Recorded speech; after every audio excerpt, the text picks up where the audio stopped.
মধ্যপ্রাচ্যের উত্তেজনার মানচিত্রে আবারও লালচে হয়ে উঠেছে হরমুজ প্রণালী।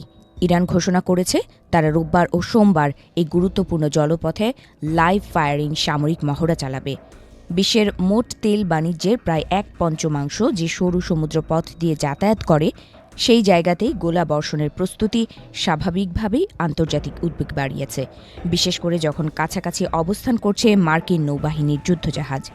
হরমুজ প্রণালী পারস্য উপসাগরকে ওমান উপসাগরের সঙ্গে যুক্ত করেছে। এই জলপথ দিয়েই সৌদি আরব, ইরাক, কুয়েত, সংযুক্ত আরব আমিরাত ও ইরানের তেল ও গ্যাস বিশ্ববাজারে পৌঁছায়। ভৌগোলিকভাবে ইরান ও ওমানের জলসীমার মধ্যে থাকলেও আইনে এটি একটি আন্তর্জাতিক নৌপথ, যেখানে সব দেশের জাহাজ চলাচলের অধিকার রয়েছে। ইরান বৃহস্পতিবার রেডিও বার্তার মাধ্যমে নাবিকদের সতর্ক করে জানায়, নির্দিষ্ট কিছু সমন্বয় এলাকায় নৌ গোলাবর্ষণ করা হবে। এই এলাকাগুলোর কিছু অংশ পড়ছে ট্রাফিক সেপারেশন স্কিমের মধ্যে, যা মূলত জাহাজ চলাচলের জন্য নির্ধারিত 2 লেনের একটি ব্যবস্থা। একদিকে পারস্য উপসাগরে ঢোকা জাহাজ, অন্যদিকে বেরিয়ে যাওয়া জাহাজ। এমন ব্যস্ত রুটে লাইভ ফায়ার মহড়া যে ঝুঁকি তৈরি করতে পারে তা বলাই বাহুল্য। এই ঘোষণার পরই প্রতিক্রিয়া জানায় মার্কিন সামরিক বাহিনীর সেন্ট্রাল কমান্ড। তারা ইরানকে সতর্ক করে বলেছে, মার্কিন বাহিনী তাদের আঞ্চলিক মিত্র কিংবা বাণিজ্যিক জাহাজের কাছে কোনো অনিরাপদ বা অপেশাদার আচরণ পরিস্থিতিকে দ্রুত সংঘাতের দিকে ঠেলে দিতে পারে। একই সঙ্গে যুক্তরাষ্ট্র জানায়, আন্তর্জাতিক জল ও আকাশ পথে পেশাদার আচরণের অধিকার ইরানের থাকলেও হুমকি বা বাধা সহ্য করা হবে না। বিশ্লেষকদের মতে হরমুজ প্রণালীকে বেছে নেওয়া ইরানের জন্য কৌশলগত সিদ্ধান্ত। এই এলাকায় সামান্য অস্থিরতাও তেলের দামে তাৎক্ষণিক প্রভাব ফেলে।